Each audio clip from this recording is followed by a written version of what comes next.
सबको हार्दिक अभिनंदन और प्रेम भरा सलाम। आमीन।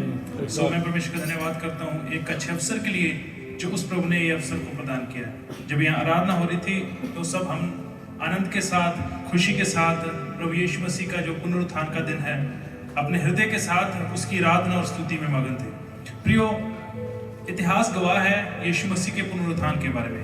मैं आज थोड़ा सा इतिहास के बारे में आपके साथ बोलना चाहूँगा कि किस रीति से पुनरुत्थान की जो सामर्थ है या पुनरुत्थान की घटना है, उसने पूरे संसार को, पूरे विश्व को उथल-पुथल करके रख दिया और खलबली मचा दी। और आज पूरा संसार 800 करोड़ की आबादी में से लगभग 450 करोड़ लोग इस पृथ्वी पर प्रभु यीशु मसीह के शिष्य हैं, प्रभु यीशु मसीह के अनुयायी हैं। अगर यीशु मसीह जिंदा ना होते तो हो सकता था कि यीशु मसीह के अनुयायी ना होते और यीशु मसीह का जो बोल सकते हैं कि जो पंथ था वो कुछ साल तक ही चलता। प्रभु का वचन में जब हम पढ़ते हैं प्रेरितों के काम में, वहां पर गमालियल नामक एक बुद्धिमान व्यक्ति इस प्रकार से बोलता है।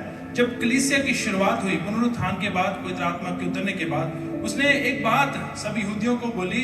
जब यहूदियों ने विरोध किया, उसने बोला कि जिस पंथ को तुम आज देखते हो, अगर ये परमेश्वर की ओर से है तो ये बढ़ता जाएगा, अदरवाइज तुम इन लोगों को मत छेड़ो, इनको मत तंग करो, नहीं तो तुम क्या करोगे, परमेश्वर के साथ पंगा लोगे और परमेश्वर के साथ झगड़ा करोगे। और आपको पता है गमालियल जिसके कदमों में बैठकर प्रेरित पौलुस ने सीखा था, पूरी व्यवस्था को सीखा था, और उसी का शिष्य फ्रॉम परसिक्यूटर टू ए प्रीचर, वो एक सताने वाले से लेकर एक सुसमाचार प्रचारक सुनाने वाला बना। आमीन। सो ये है पुनरुत्थान की सामर्थ। प्रियो, जब पुनरुत्थान के पीछे हम थोड़ा सा पीछे जाएंगे, बैकग्राउंड में जाते हैं, तो वहां पर यहूदी और यूनानी दो जो फिलॉसफियां थी, धार्मिक फिलॉसफियां भी थी, और उन फिलॉसफीज में बहुत सारे लोगों को कुछ क्लियर नहीं था। सदूकी और फरीसी इस विषय में बिल्कुल ही क्लियर नहीं थे।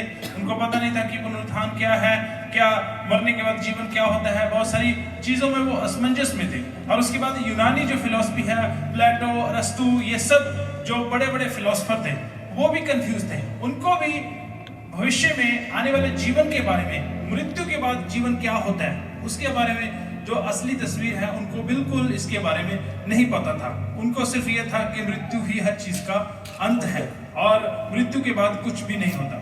उसके बाद मेरे प्रियो, प्रभु यीशु मसीह का आगमन इस पृथ्वी के ऊपर हुआ। आपको पता है यीशु मसीह का जिस दिन जन्म हुआ, उस दिन से रोम साम्राज्य हिलना शुरू हो गया था।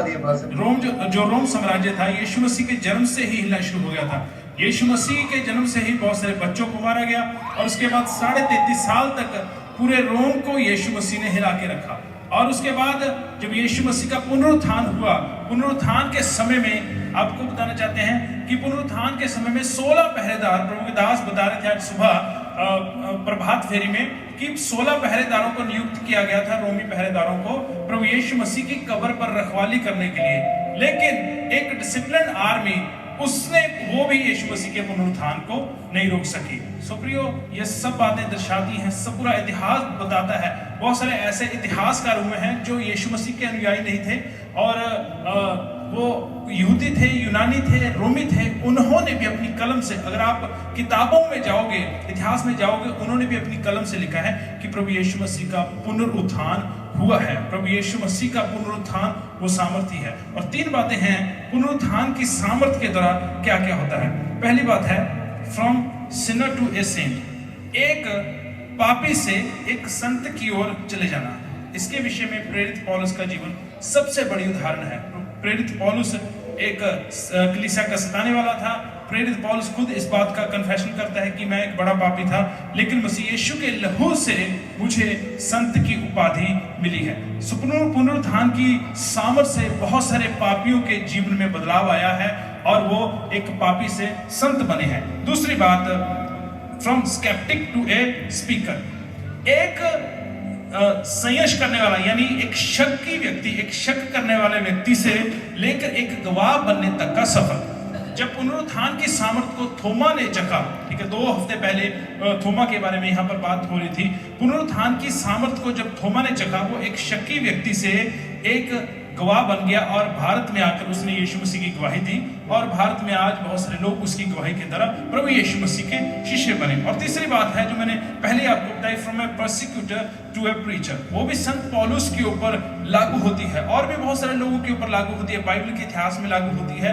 और पूरा जो इतिहास है मसीहत का 2000 साल तक का उसके इतिहास में लागू होती है। साधु सुंदर सिंह वो भी प्रभु यीशु मसीह के शिष्यों के ऊपर, जब वो गांव में प्रचार करने के लिए आते थे, उनके ऊपर गोबर फेंकते थे, उनको सताते थे, ये छोटे छोटे जो ईंटें होती थी उनसे उनको जख्मी करने की कोशिश करते थे। एक सताने वाले से लेकर एक सुसमाचार प्रचारक तक का उनका सफर। सो ये है पुनरुत्थान की सामर्थ, जिसको इतिहासकारों ने पुष्टि किया है, जिनको जो गैर मसीही इतिहासकार हैं, गैर मसीही जो प्रसिद्ध लोग हैं, जो गैर मसीही फिलोसफर हैं, उन्होंने इस बात की पुष्टि की है कि यीशु मसीह नामक व्यक्ति ने इस संसार में लोगों के जीवन पर सबसे बड़ा क्या डाला है, प्रभाव डाला है। सो आज प्रियो, हम इस पुनरुत्थान की, हम अकेले नहीं है, हमारे साथ प्रभु का आत्मा है। जब हम यहाँ से निकले, आज एक डिसीजन को लेके निकले, एक निर्णय को लेके निकले कि जिस पुनरुत्थान की सामर्थ्य ने हमें बदला है, होने दे हमारे पड़ोसी, हमारे गांव के लोग, हमारे रिश्तेदार और जहां जहां हमारे जान पहचान के लोग हैं, वो भी पुनरुत्थान की सामर्थ्य के द्वारा प्रभु यीशु मसीह के शिष्य बनने पाए। आमीन। प्रभु आप सबको आशीष दे। God bless you.